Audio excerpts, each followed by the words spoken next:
Okay, here I have an Abus XP20S. Monitor Darkly sent this to me quite a while ago. Just haven't gotten around to picking it. It has 6 pins, 6 dimple pins down here. You can see it's got bitting here along this kind of fin of the key, so that means that there is warding on the left and right of those pins. So the high lifts, you have to have something that can get up into that keyway there, which is a bit tricky. Actually, it's a lot tricky. And then it has this interactive element here, but that's actually working on the bottom. And that interactive pin back there, it's extremely tricky. And I think and then these ones here are for passive elements. So, and there's some passive elements on the side as well. The thing is that interactive pin, if I put this in here, oh, this tensioner is too long, and it's the only one I brought down with me. Let's, I'm gonna rotate this like that. There we go. Okay, so the thing is that you have to push down on it, and I found that I can't push it down with any tension on there. So I got pushed down and then I add the tension. But at some point during the pick, I'll inevitably counter rotate enough, because there's a lot of spools in here, that will drop.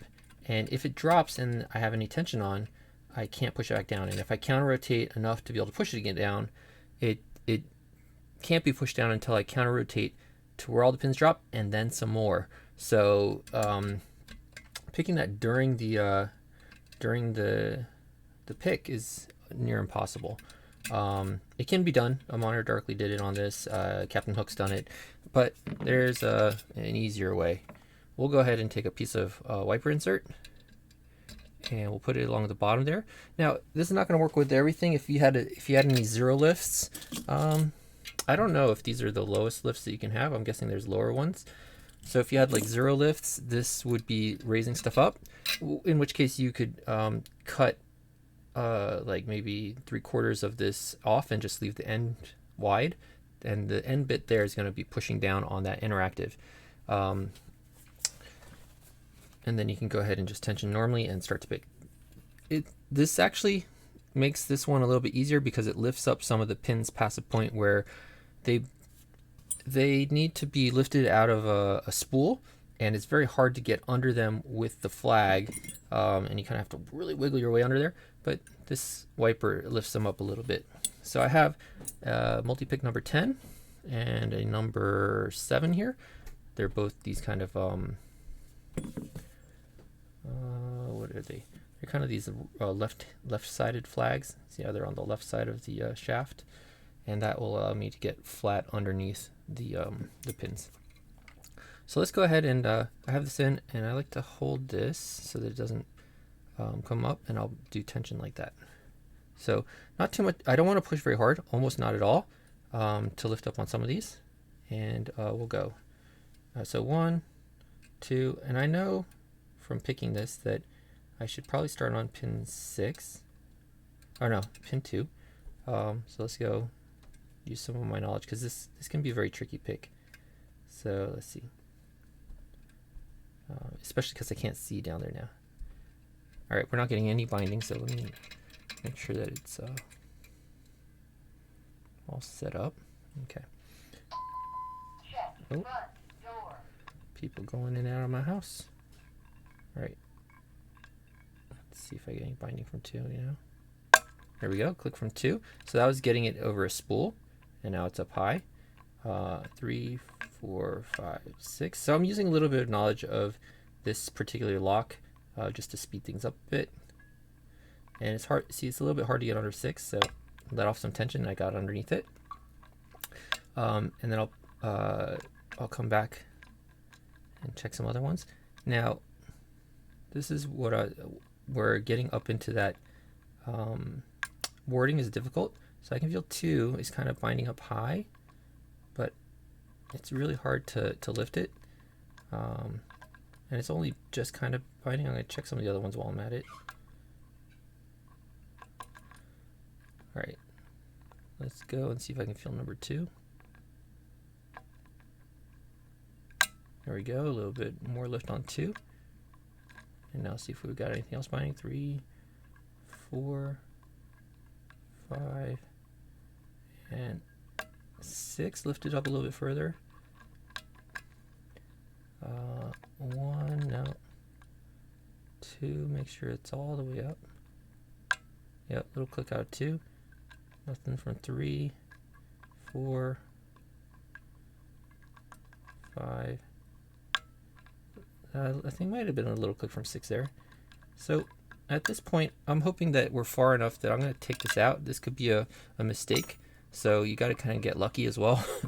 If you're going to take that out. It's just a little bit maybe easier to feel stuff without that wiper insert in there, and I can get underneath pins. All right, so 5 here. I got a click from 5 there. Nice one. Come back to the front. All right, 1 is binding now. Let's try to get under it. Okay, so 1 is not binding anymore. 2's up high. 3's not binding. 4's binding. Try to get under it. Got a little click from 4. Come back and check 1 again. I wasn't very satisfied with 1 before. Oh, 1's binding. And there we got, I felt a little bit of rotation on the plug. Now 3's binding. Very hard to get under 3. Let's try to let off tension so I can slide the pick under 3. Okay, now I'm going to lift. I got some counter rotation. I lifted number 3 there. And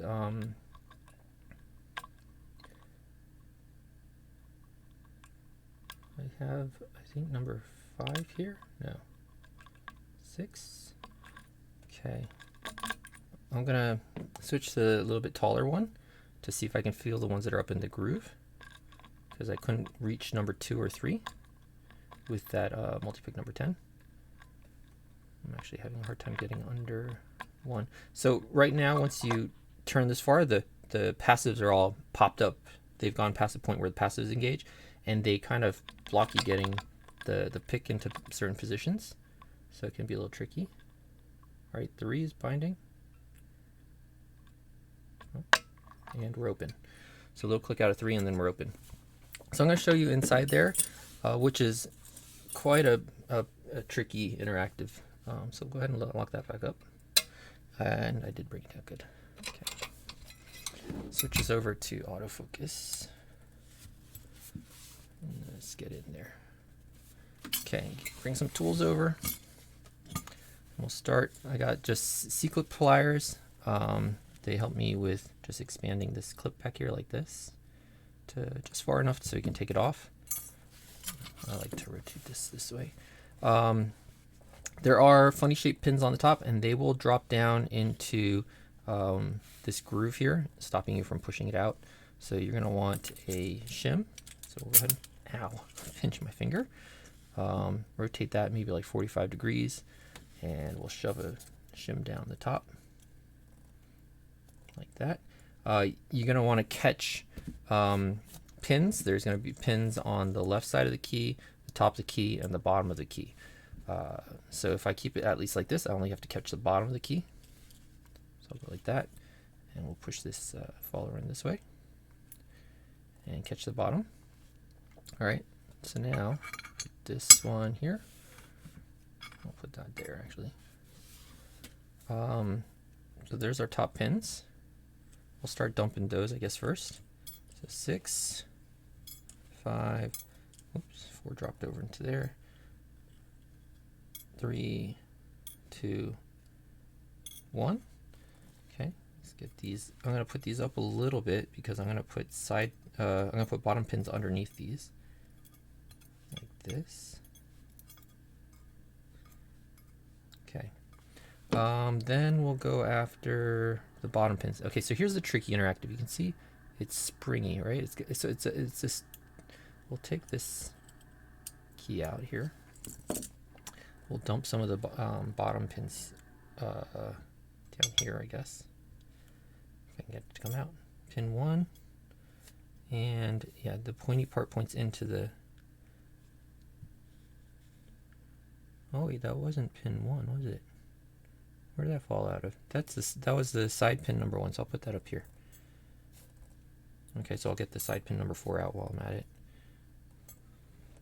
Oops, sorry, I'm messing with the focus there. All right, then now we can go up to the bottom. All right, so you can see there's like this one little cap piece. I'll show you that closer in a second for the bottom. 1, 2, 3, 4, 5, 6. And then there's this tiny little spring, which I don't even want to touch because it's like this ridiculous featherlight spring. So I'll dump that out with the pin. We'll take a close look at that because that's the crazy interactive, and that's what this lock is all about. There's a pin in 4. There's a pin in 2. And a pin in 1. There we go. All right. As far as the plug, you can see it's got like this. Let's see if we can get even closer. This kind of like a overmilled sideways plug here. Let me pick or chamber here. It's overmilled sideways, and what that overmilling allows this cap here to do is it will actually turn sideways in there, and you'll get stuck. Okay, so what you have to do when you're first picking this is you want this to be able to retract up into that area. There's a little spring on the end of this pin that goes in here. So when that pin's in there, the spring's there, this cap is on top. And the problem is if you put any sort of rotation on this, see how the cap turns sideways, and now you can't push down on the cap. It gets stuck.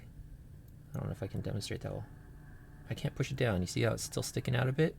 So what you need is, while it's still lined up and down, you got to push down on that pin. You see now that's inside, and then that will when you push down on that internal pin, now this pin can go up because it lines up with the thing inside. If it's not lined up, you can't push on it. It gets stuck outside like that. So you got to push down on this internal pin first. I don't know if I can demonstrate that, and then that will allow this thing to actually travel up. So the neat thing about this key is that it's springy right there, so it can push down on the pin, but then also allow the pin to travel up like that when you turn the thing. I hope that explains it a little bit, because it is a extremely effective interactive. And the funny thing about this interactive is it doesn't interact with anything on this side of the key. So it's not like it's going to lift something higher. It just allows this thing to get a bit more travel.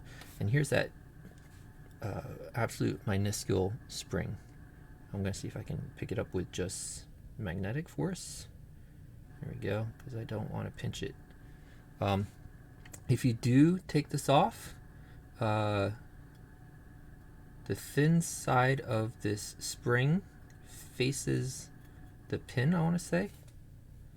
I know Darkly says lick your finger and pick it up, which is kind of gross, but there. And then, I don't want to lead you guys wrong. I have it written down upstairs, unfortunately. I'll put it in the description below if the thin part faces the pin that goes into the plug, or the other way around. I'll write a description. I have it written down upstairs. I don't remember, and I'll have to look at that before I go to reassemble this. Let's take a look at the driver pins next.